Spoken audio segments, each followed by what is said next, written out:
My screen didn't work. Hey, everybody. Welcome. I'm Bob. Thank you so much for joining us in the unsubscribe era. Why you should subscribe to unsubscribe. We're going to be just chatting and chilling, painting today. Got the smooth vibes going. I just want to start by saying I'd like to encourage everyone to take this time to just take a little break from work, a little break from Slack. You know, we're just going to talk about those happy little unsubscribes and have a little bit of fun and express ourselves. So without further ado, I'd like to invite everybody else to go ahead and introduce yourselves. We've got a rad team today. Take it away. I'm Jen. I'm from Kickbox. I run our deliverability consulting. I'm very excited today. I don't know how I'm going to do this because I can't multitask. But I'm very excited to go through and talk about unsubscribing. How's it going, everyone? I'm Edward from Inbox Monster, and I'm so excited as well. I'm very excited to be talking about one of my favorite subjects, unsubscribing. Actually, I wrote an article about the new Email Subscribe Center recently, so check it out on my website. But, Mike? Awesome. So stoked. Hanging out with two of my favorite deliverability folks of all time. And again, I think we're going to be dropping a link in the chat. We're not going to be the only ones painting today. We wanted to invite everyone else to paint along online and just kind of join us on this little creative journey. So there it goes. And yeah, I'd say we could probably get started. I believe we have an image that we're all going to be working from for inspiration, but you just go ahead and paint whatever you want. Look at that. Lovely. Would you look at that? You know what? This puts me in mind of a topic. Because when you go out on like a little hike or like a little trip, in a way, you're unsubscribing from your troubles. So using that as a segue, I think we should maybe, as we dip our brushes into the our little paints, let's talk about what's top of mind. You know, Edward, you mentioned the Google Unsubscribe Center. Yeah. What are your thoughts on that? So, you know, I think anytime Google does anything, everyone seems to, you know, go into a panic and a tizzy.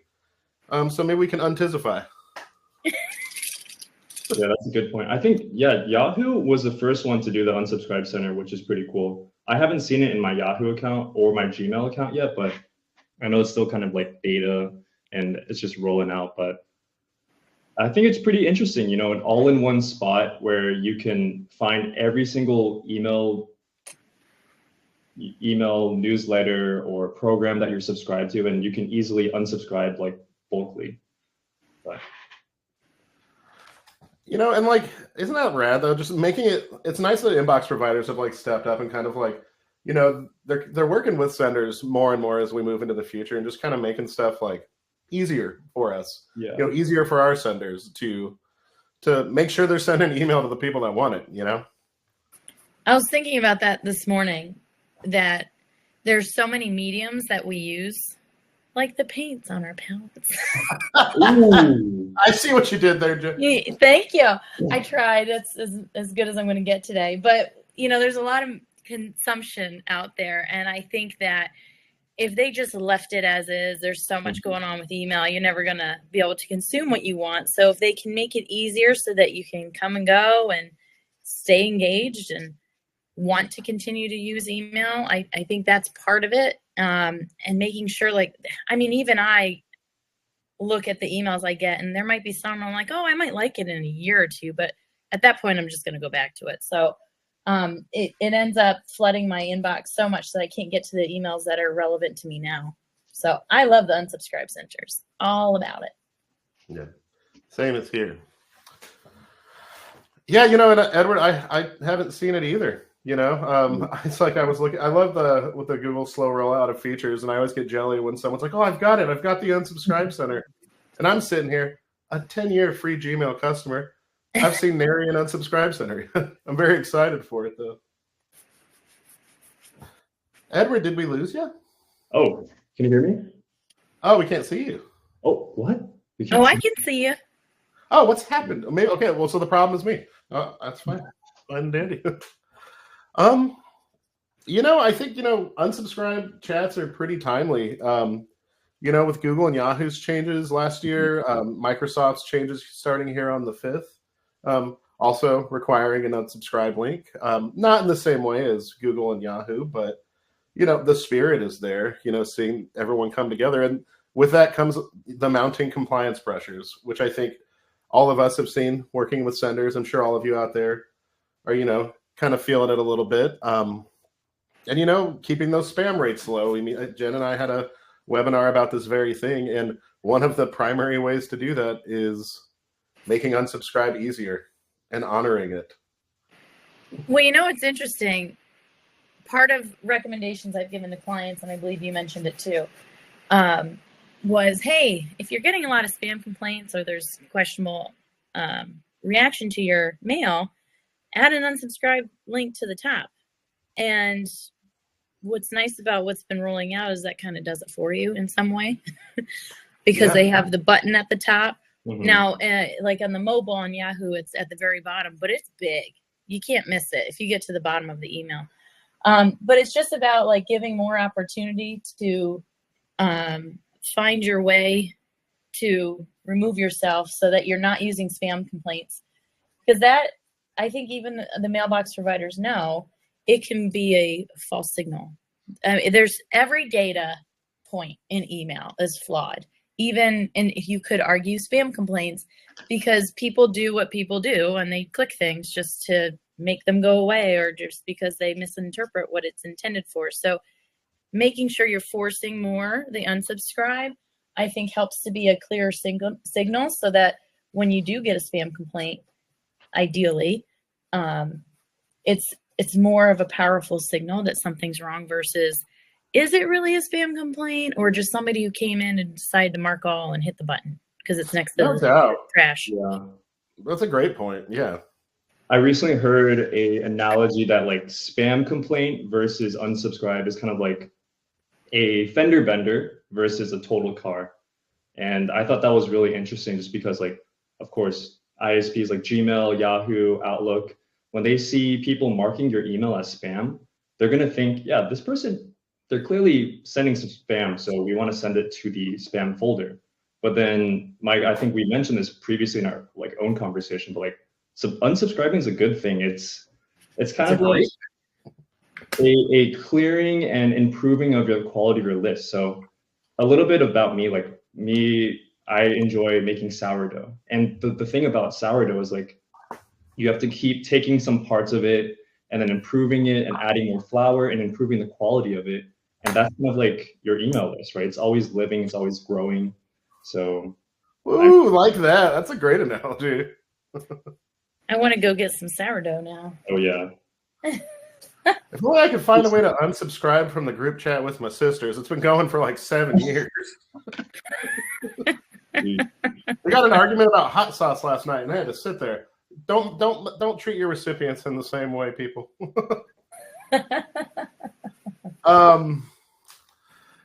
Yeah, and one thing you kind of touched on something about how like spam complaints being a much more powerful indicator than ever again. I think that's absolutely true. Like, take a look at any email in your Gmail box. When you even go to mark a message as spam, Gmail does you a favor. They're like, oh, would you actually like to unsubscribe though, or actually mark this as spam? So any spam complaints you get in Gmail, listen to those. Gmail even gave them an out, and they were like that mad. Yeah, I do see for the Yahoo Subscribe Center that they have an option like right next to each other in the center of, would you rather unsubscribe or block? So, I mean, obviously the best choice for email marketers is to have the unsubscribe button very easy to access for that too, because no one wants to be blocked. No. Yeah. That'd be interesting if you could see a block rate. Then you'd know. Yeah. Who dropped you. What I find interesting, because you mentioned Microsoft, right now the compliance there is heavily authentication. I don't think anyone should think that unsubscribe isn't important there too. So they don't mention list unsubscribe, for example, as part of their compliance, but they do mention, the you have to honor unsubscribes and still Mhm. follow stuff. So even if list unsubscribes not your jam, because we've been talking a lot about that, like make sure it's in your message, it's prominent. I have debates with people about the size of font. Like if I need to zoom in on my email to find that unsubscribe link, I think you need to work on that section. You don't want to be scared of an unsubscribe, because I think that's where a lot of marketers worry, like, is this going to affect my list growth? But it's all about quality. And I'm finding more and more with my clients that if their list quality isn't there because they're not given the opportunity to remove people, or it's hard to remove, the deliverability is definitely impacted. And again, it goes back to the focus of, are you sending to people who expect it and want it and all that good stuff?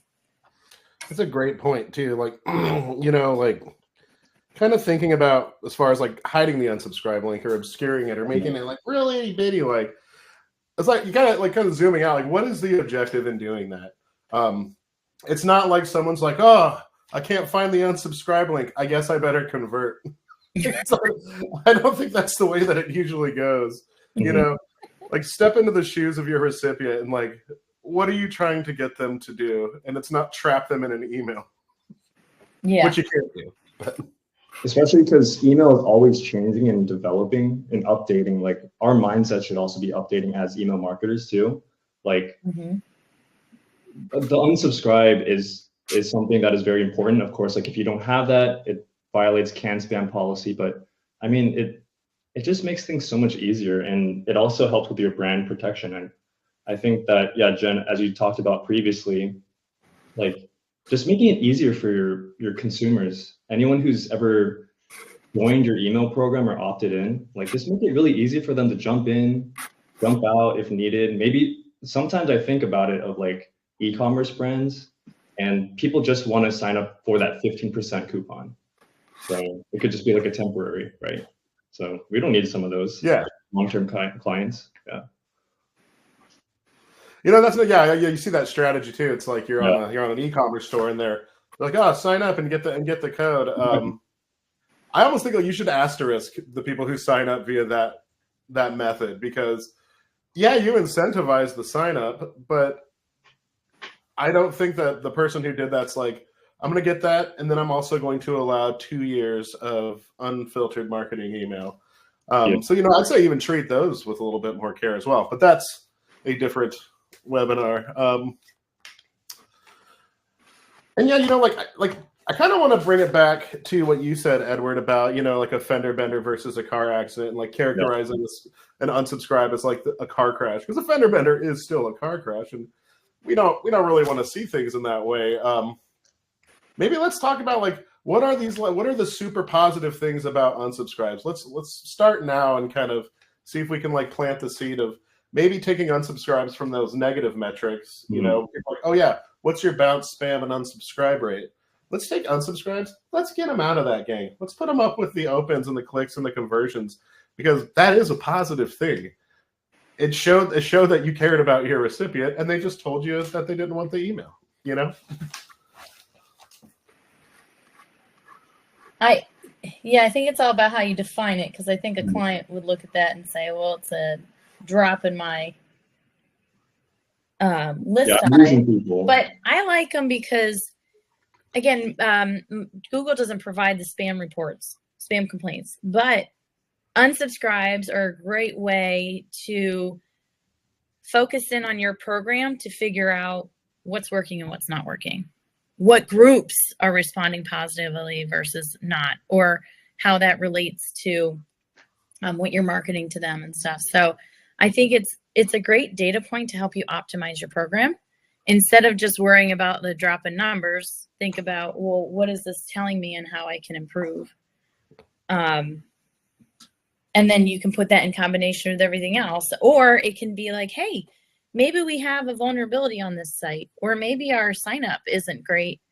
Anything that can make your program better and stronger and more efficient, I think, is very helpful. And an unsubscribe, if you see patterns there, can help show that. Yeah, I think it's it's very respectful because the email user, they have a choice. They can either stay or they can leave. And it's a great point as well, just like as they're testing, especially if you want to grow and expand your email program, the best thing to do is like send and test and monitor, send and test and monitor and keep repeating. And just by seeing like the unsubscribes, it might show like, am I headed towards the right direction in my email program? So it's also a great way to see that too. And Absolutely. which niche enjoys it the most too, based off performance. You know, unsubscribe rates too. I think like as being, you know, in the spirit of it being like a positive, like really helpful indicator too. Like take a look at an onboarding flow.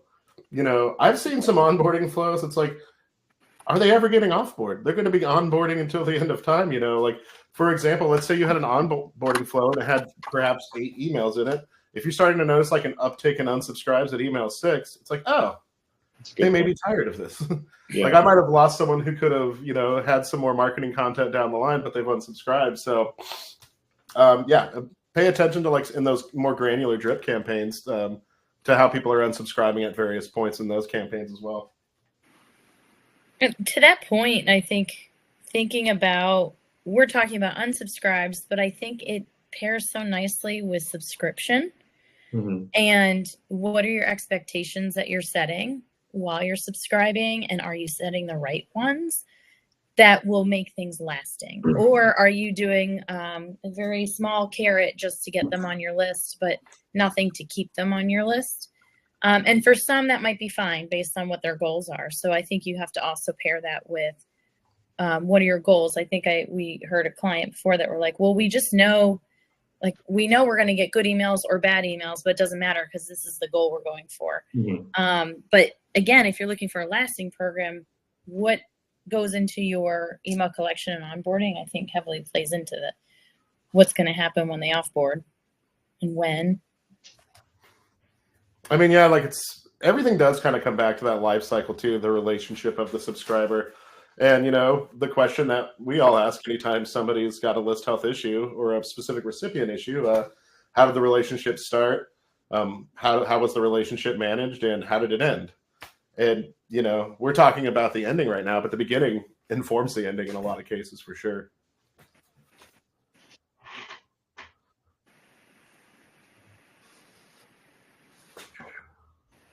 I'm not gonna lie, this is not easy.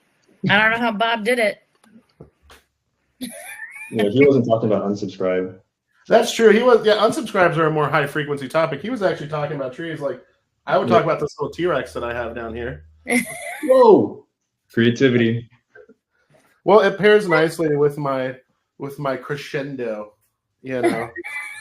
And I think I'm gonna do some blending real quick. I'm a little happy blending. So you said red and yellow, Jen, makes orange? Yep. Which I find interesting. This is not on the topic of unsubscribes, but how come like sometimes I've mixed ketchup and mustard together and it didn't seem orange to me? I don't know. That's a good question. I'm When I was a little Mike from Workling, I had a brilliant idea. I was going to mix the ketchup and mustard together, rebottle it, resell it. Oh. And you can bet I would have honored unsubscribes on my mailing list, no doubt. You know, another thing to think about with unsubscribes, especially I think we forget about, and I don't know why this came into my head just now, but the one thing I like about the list unsubscribe, it's almost a sanity check of like, maybe your regular unsubscribe isn't working. And so like the list unsubscribe could be another helpful check, although that could also not be working. But that's something to keep in mind is if it's not working, you could falsely think people love what's going on. Yeah. Whereas they're just getting frustrated and maybe doing a filter that says just automatically delete, or they'll do a spam complaint or something. But it wouldn't be necessarily a positive signal. So making sure, you know, you're talking about how it didn't work for you, making sure your unsubscribe works, your ketchup and mustard combo.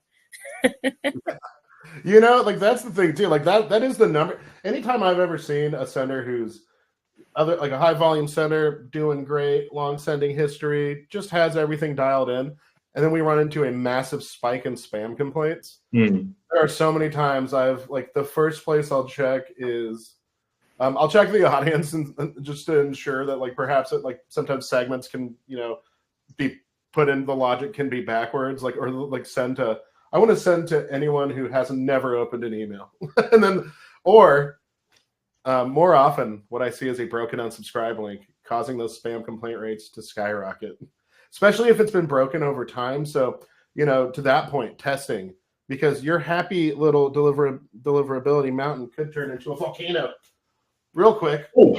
Real quick. Whoa. Watch out, T. Yeah. That was scary. Luckily, T-Rex is just looking on. He knows a safe distance. He lives around here.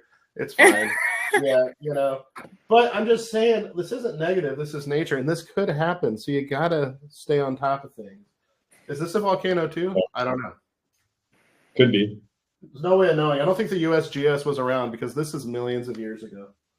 And here we have lahar, just a lava flow. I learned that word on TV. I kind of think, volcanic eruption kind of reminds me of the panic around list unsubscribe. You had touched on that a little bit, Jen. What were your experiences, last year helping senders get, compliant with that? And yeah, just kind of curious to hear if you ran into any craziness there, because again, there was a lot of panic. I think it depends on who I was talking with. Yeah. Most of the ESPs have been amazing at getting that implemented and rolled out for everyone by default. Some of the biggest problems were either with senders who use like plugins with other vendors that weren't necessarily email focused. And so when you go and say, hey, you're going to add list unsubscribe, they're like, yeah, but it's not really on the roadmap, or we're not really sure what it is. And so because they're not living and breathing it, it was just a feature of their application or plugin. Some of these senders had to then make decisions on what they want to do with that stream.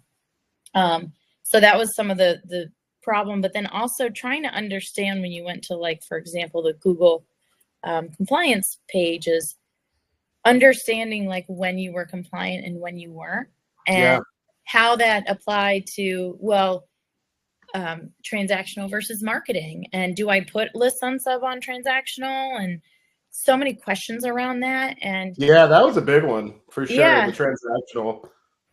Yeah. And at the end of the day, mailbox providers aren't looking at if you're marketing or transactional. They're looking at, are people telling you something and you're responding to it? So if you're getting a lot of spam complaints, that's one compliance issue. It doesn't matter if it's transactional or not. There's something then that needs to be changed about that messaging, or what's expected about what's coming into them. And if you're not honoring the unsubscribes, for example, is something broken? Or is there like an influx of mail that's going out that maybe you're not protecting or something like that? Because and then also like, is it on the subdomain or the main domain? So there are lots of questions, and through that, Google has shown that they're listening because they made changes to the dashboard. But definitely, they have been very responsive to like just that public, listening to those confusion, those pain points, and back to the theme of inbox providers and senders joining together. Like, I think it's probably the best time for email right now, with that in mind. Yeah, I think that's a great point. Like every single day, I would check my client's Google Postmaster compliance dashboard just to see if anything is off. Sometimes it's like one-offs, and it like takes time for it to update. Like it's around like a 14-day period. But then sometimes like when there is like an honoring unsubscribes needs work, I'm like, oh, I wonder what happened. Like maybe we need to check some links. Maybe we need to check, are you sending to someone who previously unsubscribed? Sometimes it could be like a human error too. But of course, like with that, it's still like can spam, and it's also would be a bad experience just for the user too. So honestly, like the best thing to do is just like have all of those in place And that just makes it so much easier, right? Because I might be in a lifestyle where I'm subscribed to baby clothes, and then my kid grows up and I'm like, I no longer need baby clothes. So, get Mhm. back there. So it really depends. Actually, Edward, that's so real. I'm still getting emails from the baby registry that we used Oh, a year and a half ago. I'm like, he's here. We're good. I don't need to make another baby registry I pusher. appreciate it. Not yet, anyway. You know what? This might be uncouth in a webinar. I need more yellow because I feel like my picture became violent. That doesn't look lava-y enough. Stand by. I need more yellow. I need more cowbell. Sorry. Actually, the wig kind of works for that too. Don't blow this, Gene. Okay. Oh, I saw something pretty interesting. I think we could go. I don't know how many funny unsubscribe stories there are. This actually, the list unsubscribe made me think of one. Because at Customer I/O, like you said, Jen, most ESPs set that up by default to make it as easy as possible for senders. Some people have very robust subscription centers, and they took the one-click unsubscribe. And I had a particularly nervous sender who took one-click unsubscribe very seriously. And you know, when you actually read, like, if you look at like can spam and you read the letter of the law when it comes to one-click unsubscribe, that doesn't mean that clicking the link has to be the click. It's the time after the click. Mhm. Like, don't have extraneous multiple clicks after. Give somebody the option in your unsubscribe center to unsubscribe from everything easily without having to take additional steps. But in the case of this particular sender, they had made their unsubscribe link a one-click unsubscribe link. Like, so if they clicked that at the bottom of the email, done. The only problem was they were a big B2B sender, and the non-human interactions with that unsubscribe button were unreal. Yeah, that's why I think a lot of one-click actions in email are just not good. And yeah, like we could do a whole webinar about non-human interaction. That's also quite top of mind. But that's one thing that list unsubscribe definitely helps with is, you know, alleviating that possibility so your unsubscribe metrics can be reliable since it's not going through a link. You know, it's just that little URI post there. Yeah. I love the email programs that have like the preference centers that even if you don't want to unsubscribe, or maybe you're like, oh, I really want to unsubscribe because I keep getting sent mail every single day or twice a day or something like that. The preference center is really helpful, just helping with the communication of here's the type of email we will be sending if you want to receive it maybe every other day, every week, or the type of emails or the type of content or topic, like use this and it might help with, it will help with reducing any spam complaints too. Yeah. Only concern I have with preference pages and lists, and this is also where unsubscribe or list unsubscribe get confusing, is what if you get subscribed to 10 lists or more, and which one do you take them off of? I think if you have like a list unsubscribe, unless it's painfully clear in that email that it is one when they sign up that they're signing up to multiple lists, that's usually really clear with brands or like particular newsletters. But if it's not clear, keeping them on all the other lists can just create more aggravation and frustration. There is one company, I won't name who, I think there were like 80 checks of things you could get emails about.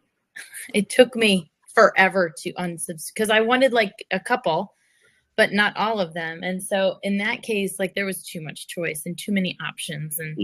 And so I think you have to be very careful about how you utilize those features. Yeah, that's a really good point.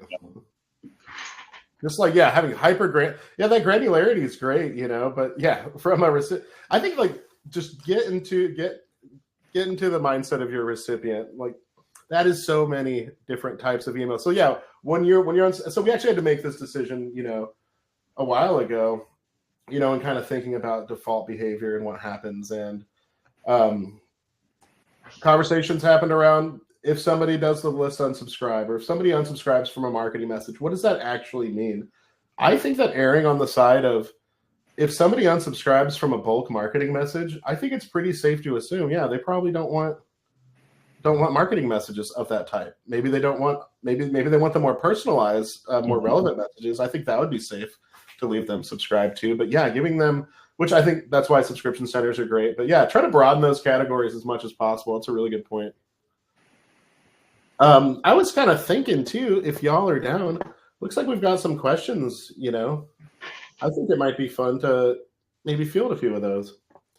Yeah. So yeah, I'll go ahead and read them off. And then as long as it's not about my painting. It might be. I didn't actually scroll all the way down. I think I can from here, Jen. That looks, those colors you're blending. That looks quite lovely. That looks pretty good. Yeah. We're not gonna zoom. Oh my god, that looks so good. That's awesome. For like 5 years or something. Did you pull a fast one there, Jen? No, like right here it looks horrid, so we're just not gonna zoom in, okay? I don't know. I think it looks pretty rad. But yeah, let's pop to the first question. Also, I broke my paintbrush. What? What? How aggressive were you painting? Might not be a little. I got very in. Oh no! And now it fell off entirely. All right, ask the questions. So we have a question. I'm new to email marketing. As my experience is mostly unpaid internships where they didn't really know what to do with me. Now I own my own startup and I'm bootstrapping. So I guess any unsubscribe advice for a new company that's getting started? I think making sure your data feeds are tested and work accurately, because the worst thing you can do is start your company. I'm assuming it's going to be probably a new domain, and not honor those unsubscribes, not be compliant. So I think that's the one thing to start with, is test that the one in the email works and the list unsubscribe works. Figure out how can someone come back in after they've unsubscribed. Testing all of those features and how it works, I think, is really important as someone new to the field. Testing, 100%. And yeah, not quite unsubscribe, but yeah, like I'd say, like being at the beginning of a new company, of a new startup, what a golden time to start everything off on the right foot, you know, with regard to subscribing and, you know, capturing that opt-in, getting that confirmed opt-in, you know, starting that relationship, you know, putting the best foot forward. I think that's a really exciting time, you know, because you can have, you know, I'm sure all of us here have, you know, worked with senders who have established companies and had a data quality issue that spanned years, or not knowing who's engaged and who's not, or not knowing who's like I worked with someone who lost all their unsubscribed data. So, you know, I think it kind of just goes into like how you're processing those unsubscribes too. So if somebody unsubscribes, making some decisions about, you know, what is their relationship with my brand now? Should I delete this email from my list forever? You know, things like that, you know, just kind of creating your own philosophy as you go. I think it's a really good idea for a new company. Yeah, and even just communicating well of like, because we're new, this is the company that we are, this is our brand, this is our voice, and this is the type of emails that you might be receiving, like updates or new investments updates, and just anything that might be able to help with really building that brand via email. I know, it's not just like selling all the time. It's building that brand because people are actually giving like their personal information of their email address to you, and because they're curious or because they're actually interested in what you might be sharing. Definitely. This is a great question. Would you create your own preference center or use a third-party integration? And also, if you decide to use a third-party integration, what features would you like to have for your preference center? I think that's a great question. You know, for preference centers, I think, you know, for me personally, I wouldn't really advise one way or the other. Just what's going to be the easiest for you to get and stay compliant with current standards, I think would be an important one. How easy is it going to be with this third-party integration to, you know, incorporate list unsubscribe properly into the emails you're sending? And that has a lot to do with, you know, your own ESP and your ability to create headers and to do all those things. So I'd say Find one that works and gets you compliant, and that's easy for you to maintain and manage and set up and integrate with who you're sending with. Really, that'd be the big one for me. Yeah, I don't know any preference center integrations, but I think this would be very helpful, especially if you are sending multiple times a week. Just sometimes people don't want to be receiving these emails, or sometimes they're like, oh, I've received so many emails, I'm like inbox fatigued and I just want to take a break. So it could really depend on their life stage, but this would help. And creating a cadence change or creating something that like a topic change. But of course, we just discussed it earlier. It really depends, and the best thing to do is by testing. And maybe if they're like pointing to a different direction, you might want to go that direction. So yeah, continue testing on the preference center, things to add, things to remove. I like that. I was going to say test. Yeah. You get this color quite right. In the sense of, do you want to invest in a preference center? You might find that your line of business preference centers don't really do much, or only you get a handful of people. So if there's a way that you can get data around the use of preference centers for your line of business, or just test a little bit, you could try starting with like an opt down where it's not a formal preference center, but you could see like when people unsubscribe, do they even want to opt to stay on the list or to receive like one other communication, where you're not building a center up front, but they can access it to some extent on their way out. And if they're not, and most of your people are converting and you're not really saving any, that's something where you could say maybe the opt-out's the only thing I need. There's other ways that you can potentially go about it to see if you want to invest your time and money in it. Because as soon as you set something up, in my mind, do not approach it like a set it and forget it. I think that's often what we forget to do, is we're like, oh, I set this up and I'm assuming it's going to run forever, and then it doesn't. Yeah, for sure. Things change. You could have a failure at different points. I'd say, removing points of failure. So if you have like a complex integration, make sure you're testing every stage of that integration, because if one thing goes down, you're going to get into that spam complaint tick-up area for sure. A good question. I noticed a high unsubscribe rate on a recent send, all from the same domain. Opens and unsubscribes happened within 1 to 2 minutes, likely due to intrusion software. Some recipients later opened and clicked post unsubscribe. Any advice on how to handle this? Was this a one-click unsubscribe? Because if it is, I would take that away. Because if it's from the list unsubscribe, a click on it shouldn't really do much. Usually there's additional steps that you have to do. But I think you'd first want to look into what's set up and if it's working the way it's supposed to. Any type of, I think you mentioned this earlier, Bob, I didn't realize you were talking to me. That's a happy brontosaurus right there. If you have the one-click unsubscribe, that's for compliance, it's for the headers. Usually people don't see it. It's for what the mailbox provider uses. Do not include those in the body of your email. So if there is a scanning appliance clicking on your unsubscribes and it's actually removing people, then rethink your unsubscribe link and don't put one click. Yeah, you might. Yeah, like did anyone, with clicking the unsubscribe link, I think the idea there for the one in the body is to take you to the page where the unsubscription happens. I guess that's kind of similar to that situation that I mentioned earlier too. Having an actual one-click unsubscribe functionality in an email. Mm-hmm. Then NHI is a huge problem. And then that situation of not knowing if a recipient actually unsubscribed or not. It's a confusing place to be. You're getting into the psychology of the human being at that point, and if you don't know them, you don't know them. So I don't know. It's the question, would you err on assuming that those unsubscribes were real, or would you keep them in the list?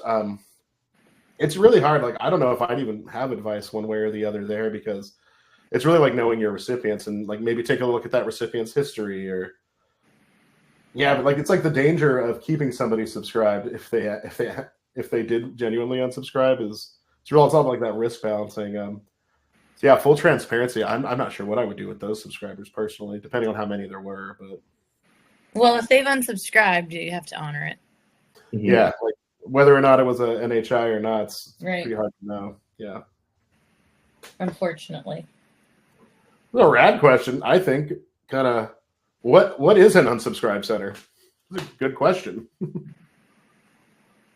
An unsubscribe center is, so if you've ever clicked an unsubscribe link in an email and you were taken to a page that had, different topics and different preferences, that's what the term subscription center is referring to. Is just the ability to actually go and manage which messages you want to receive from a brand.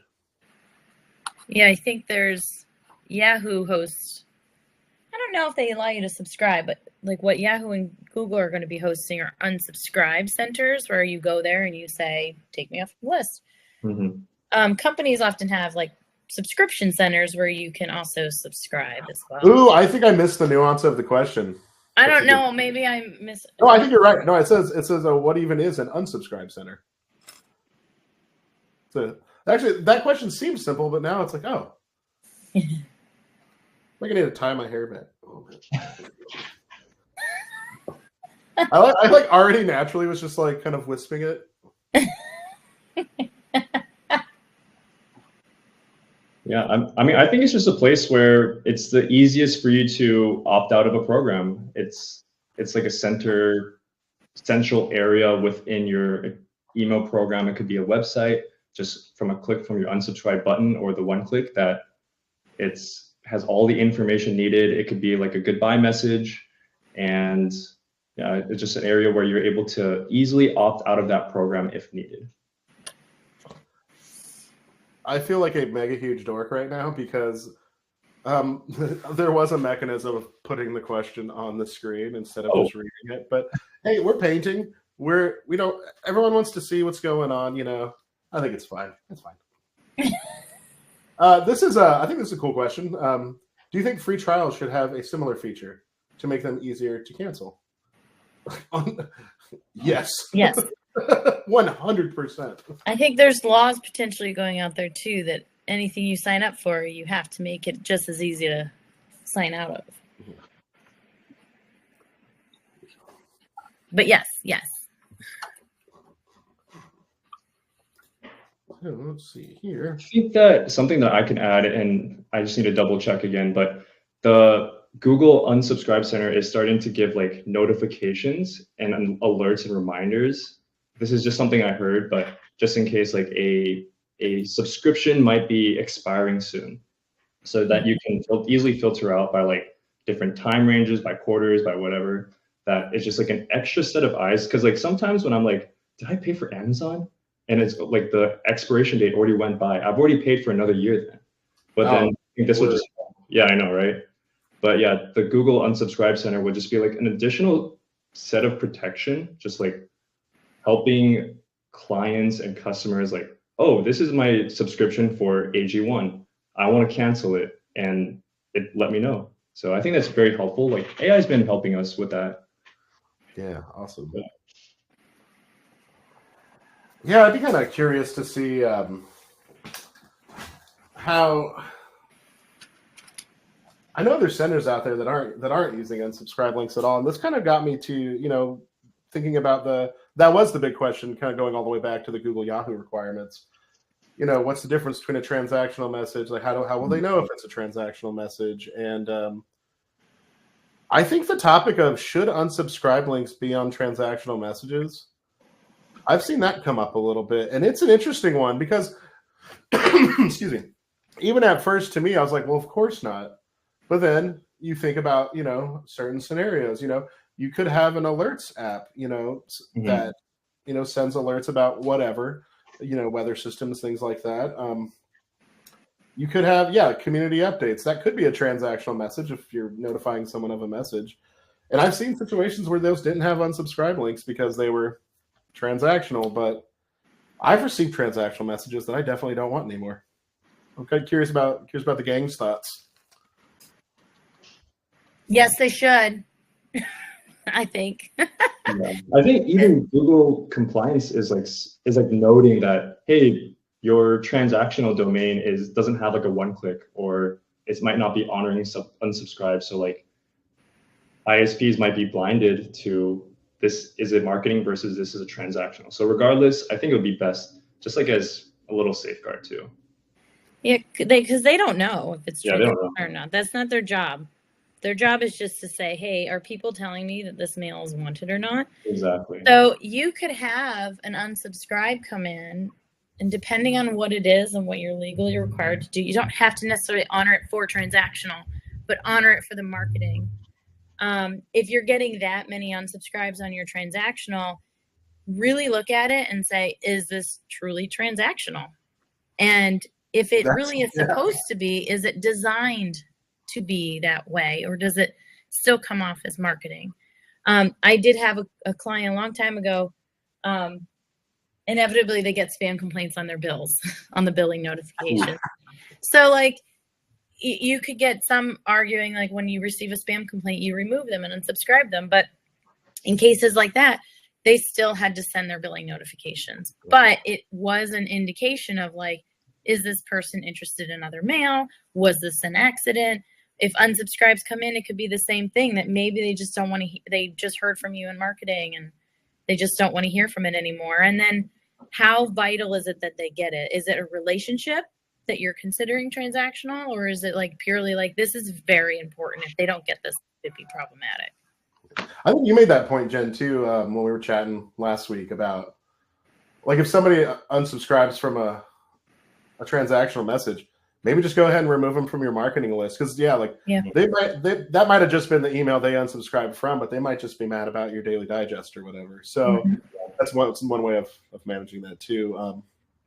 But I think, we've all been painting, and we want to know what the people think about our efforts. Because yes, we're talking unsubscribes, but we're also creating. This is art, and we want to know how the audience feels about that. So what we're going to be doing is we're going to vote live on 3 things, and the categories are understood the assignment, most creative, and A for effort. Edward's looks great from here. I can't see yours through your past. Oh, it's next to you. I was going to say your hair's in the way, but. Here, I'm gonna scoot this up just so you guys can see how this painting meets all 3 of the criteria. Behold. I will not be upset if you put mine as A for effort. Is mine a little real? Yeah, but that's Mother's Nature with an S. A little pop-up just came up. Should we vote for myself? I'm voting for myself.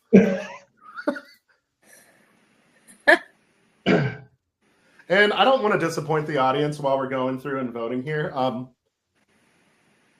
not actually Bob. What? It's Mike. No way. From Customer IO. Hey, everyone. Oh, the wig is very hot. I love your painting. I'm sorry, I just saw it. I like how it over to my house, please. They're fine. I'd love to keep that. You and Edward's paintings are fantastic, though. I feel like there's the psychological break. There's something to analyze here. Mine looks better from like far away. Yeah, far away. Come on, Edward. Let's see it. Show us your work, Edward. Ooh. All right, we got this. I made some little fish. Ah. You made fishy. Oh, that's good. Hey, Edward, I have a question for you. Does the Inbox Monster mascot have a name? His name is Monsty, and Monsty? Okay. I have drawn him here, right here. Maybe I have a chance. You gotta send me one of those. I still have my Inbox Monster hoodie, but I want the yeah. Send me one of those little dudes. Monsty makes a cameo. Do you have like a suit that like someone could wear to like an event or like something like that? Oh, like the Duolingo Yeah, outlet. mascots, that would be so sick. I see Laura typing. That would be awesome. Just a huge monster running around. Imagine like having to deal with that at the airport, like the oversized check.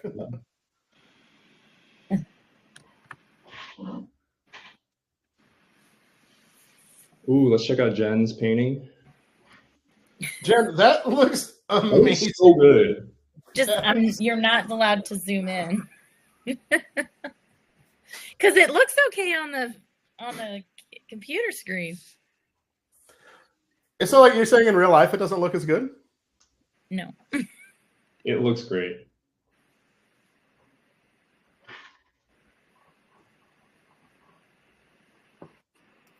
Okay.